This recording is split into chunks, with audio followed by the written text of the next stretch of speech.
अखिलेश जी का भाषण चल रहा था तो बघेल जी ने मुझे चुटकुला सुनाया। आपके स्टेट के आपके चीफ मिनिस्टर के बारे में चुटकुला है, मैं सुना देता हूं, आपको सुनना है?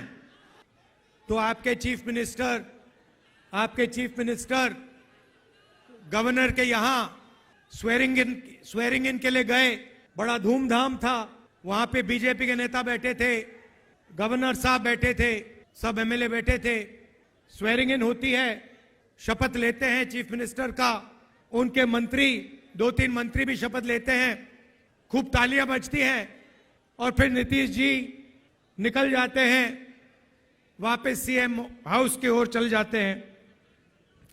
गाड़ी में पता लगता है कि वो अपना शॉल गवर्नर के घर में छोड़ आए, तो ड्राइवर से कहते हैं भैया चलो वापस चलो, शॉल उठाना है।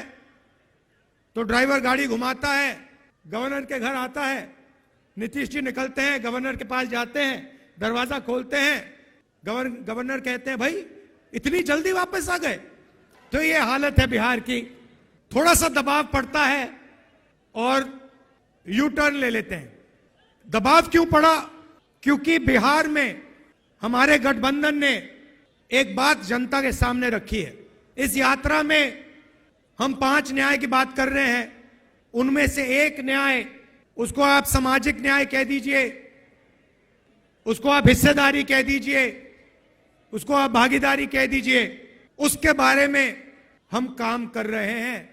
मैंने पहले भाषणों में कहा है कि इस देश में अलग अलग वर्ग के लोग हैं, पिछड़ी जात के लोग हैं, दलित हैं, आदिवासी हैं, माइनॉरिटी हैं, जनरल कास्ट के लोग हैं।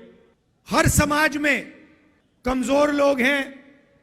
ओबीसी समाज देश का सबसे बड़ा समाज है। मगर अगर मैं आज आपसे पूछूं कि इस देश में ओबीसी समाज की आबादी कितनी है, आप इस सवाल का जवाब नहीं दे सकते। दे सकते हैं? कोई नहीं जानता। और मैं सिर्फ एक बात आपके सामने रखना चाहता हूं।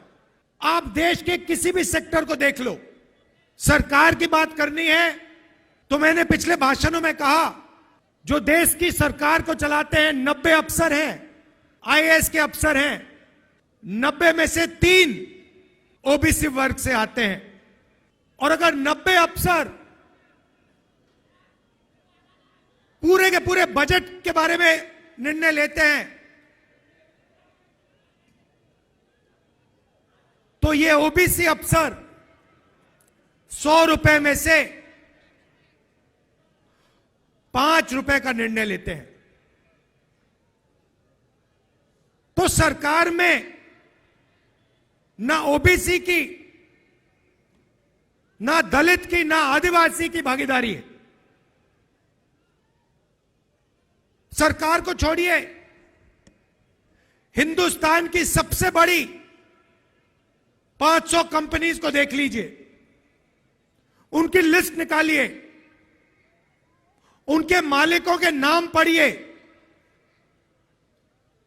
आपको उन नाम में से एक दलित, एक आदिवासी, एक पिछड़ा नहीं मिलेगा।